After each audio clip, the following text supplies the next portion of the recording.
Hello viewers, welcome to high TV. ఈరోజు వీడియోలో మనం ఒక మంచి న్యాచురల్ హెయిర్ రెమెడీ చూద్దాము. అది మన హెయిర్ ఫాల్ని కంట్రోల్ చేసుకోవడానికి అండ్ హెయిర్ని కండిషన్గా ఉంచడానికి. హెయిర్కి మనం ఎప్పుడైతే నార్మల్గా ఏమైనా కెమికలైజ్డ్ ప్రోడక్ట్స్ యూస్ చేసినా కానీ, ఆయిలింగ్ సరిగ్గా చేసుకోకపోయినా, సరిగ్గా వాష్ చేసుకోకపోయినా కానీ హెయిర్ ఫాల్ అవుతూ ఉంటుంది కదా. సో ఈ హెయిర్ ఫాల్ని మనం కంట్రోల్ చేసుకోవడానికి చాలా చక్కగా హెల్ప్ చేస్తుంది అనమాట మనకి ఈ రెమెడీ. సో సింపుల్ ఇంగ్రీడియంట్స్, మనం ఎక్కడ బయట వెతికి పర్చేస్ చేయాల్సిన అవసరం ఏమీ ఉండదు. మన ఇంట్లోనే చక్కగా అవైలబుల్లో ఉంటుంది ఈ ఇంగ్రీడియంట్. అదేంటి అంటే కరివేపాకు. కరివేపాకు మనం ప్రతి ఒక్కరి కిచెన్లోనూ ఉంటుంది. సో చాలా సింపుల్.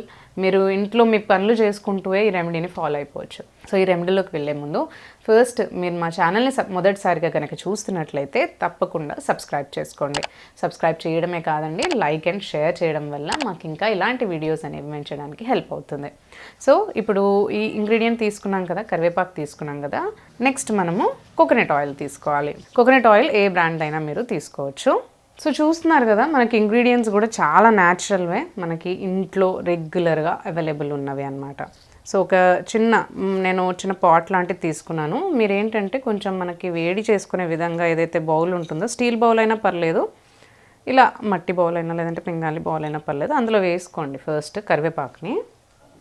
తర్వాత అందులో ఆయిల్ యాడ్ చేసుకోండి, కోకోనట్ ఆయిల్, కొబ్బరి నూనెను యాడ్ చేసుకుంటే ఇలా ఆయిల్ యాడ్ చేసేసుకొని ఫస్ట్ మీరు స్టీల్ బౌల్ అనుకోండి, కొంచెం సేపు మనకి వేడి చేసుకుంటే సరిపోతుంది.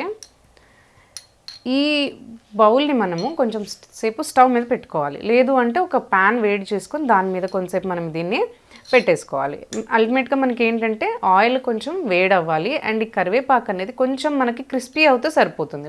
బ్లాక్గా నల్లగా అవ్వాల్సిన అవసరం లేదు.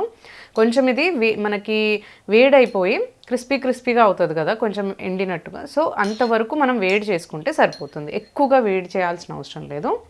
అంతవరకు వేడి చేసుకున్న తర్వాత ఈ ఆయిల్ని మీరు చక్కగా ఈ ఆయిల్ హెయిర్కి మసాజ్ చేసుకోండి. స్కాల్ప్కి, మొత్తం హెయిర్ లెంత్కి మొత్తం కూడా అప్లై చేసుకుని చక్కగా మసాజ్ చేసుకుంటే స్కాల్ప్ కూడా చాలా బాగా కండిషన్డ్గా ఉంటుంది అండ్ హెయిర్ ఫాల్ చాలా మంచిగా మనకి కంట్రోల్ అవుతుంది. డాండ్రఫ్ పోతుంది, హెయిర్ గ్రోత్ అవ్వడానికి హెల్ప్ అవుతుంది అండ్ హెయిర్ కూడా కండిషన్డ్గా, స్మూత్గా, సిల్కీగా ఇంకా మనకి హెల్తీగా ఉంటుందన్నమాట. సో ఈ ఆయిల్ మీరు వీక్లో మీకు ఆయిలింగ్ చేసుకున్నప్పుడల్లా మీరు యూస్ చేసుకోవచ్చు. సింపుల్ కదా, మనకు చాలా సింపుల్ ప్రాసెస్ ఇది. కరివేపాకు ఇంకా కోకోనట్ ఆయిల్ ప్రతి ఒక్కరి ఇంట్లో ఉంటుంది.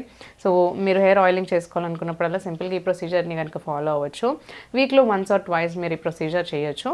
ఇలా కనుక మీరు రెగ్యులర్గా చేసినట్లయితే తప్పకుండా మీ హెయిర్ ఫాల్ కంట్రోల్ అవుతుంది అండ్ హెయిర్ హెల్తీగా ఉంటుంది.